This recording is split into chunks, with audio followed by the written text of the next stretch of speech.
Hey, guys, welcome to my channel. Please subscribe for more amazing videos.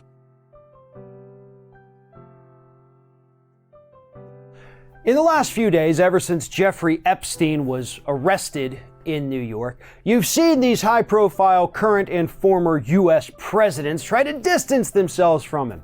Donald Trump says, I had a falling out with him years ago. I haven't talked to him in well over a decade. I didn't know Alex Acosta had done all this. He just applied for a job and gave it to him. He looked good. Bill Clinton's out there telling us, I only rode on his jet 4 times. He actually rode on his jet 26 times, right? What's a few numbers here and there. But Donald Trump really is the one who should be worried. I know Clinton's got some, pretty questionable things, and hopefully, if something happened, we'll find out about it. If he did something, we need to know about it, and that needs to be the end. But Trump's the one who's being a little more dodgy about everything. He says that, hey, everybody in Palm Beach knew Jeff Epstein. That doesn't mean I, was good friends with him. And at the same time, Donald Trump is tweeting out that nonsense. The New York Times breaks a story about how a Florida business owner back in 1992 actually threw a party, was involved in the planning of a party for Trump and Jeff Epstein. It was supposed to be a big party. They were flying in 28 girls to be at this party. The businessman shows up there. He says, who else is coming? And it's just Donald Trump, Jeff Epstein, and 28 girls.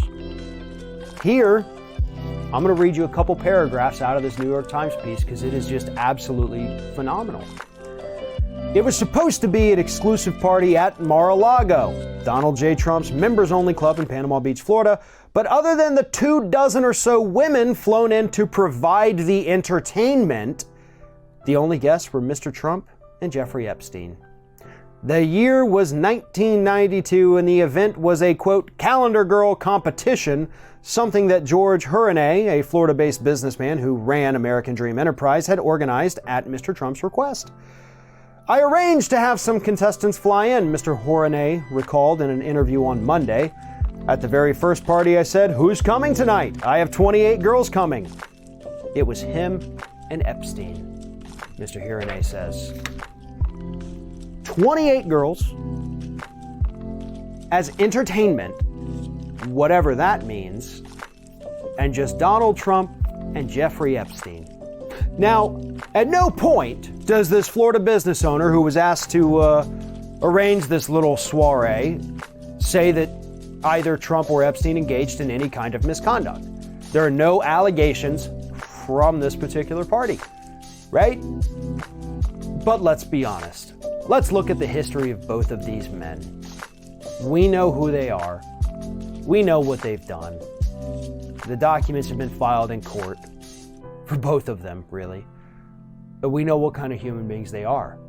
And at this point, it is almost implausible to believe that there was not some inappropriate shenanigans happening at this party with 2 predators and 28 young girls who thought they were going there for a calendar girl competition. This story is going to get a lot uglier for Donald Trump, and his story is probably going to be a lot uglier than the Bill Clinton story. Not that that undermines Clinton's involvement with Epstein and Hillary's involvement with the alleged Madam Maxwell, who Epstein had hired. This is bad for a lot of very powerful people on both sides of the aisle. And as I've said before, and I'm sure I'm going to have to say it 100 more times, take them all down. Even if they claim to be on the same side as me, if they're engaged in activity like this, you're no ally. You're just as bad as Epstein himself. And we are going to find out more. And this isn't going to end well for anyone involved in it. Especially if more stories like this come out about Donald Trump, suddenly his denials are a lot less plausible, right? Oh, I only knew him in, a certain context of I lived in the same city as him. No. We're getting more things on record. We're finding out more. And once some of that evidence from Epstein's raid this past weekend comes out, I guarantee you, your denials are going to look silly in just a few weeks, maybe a few months.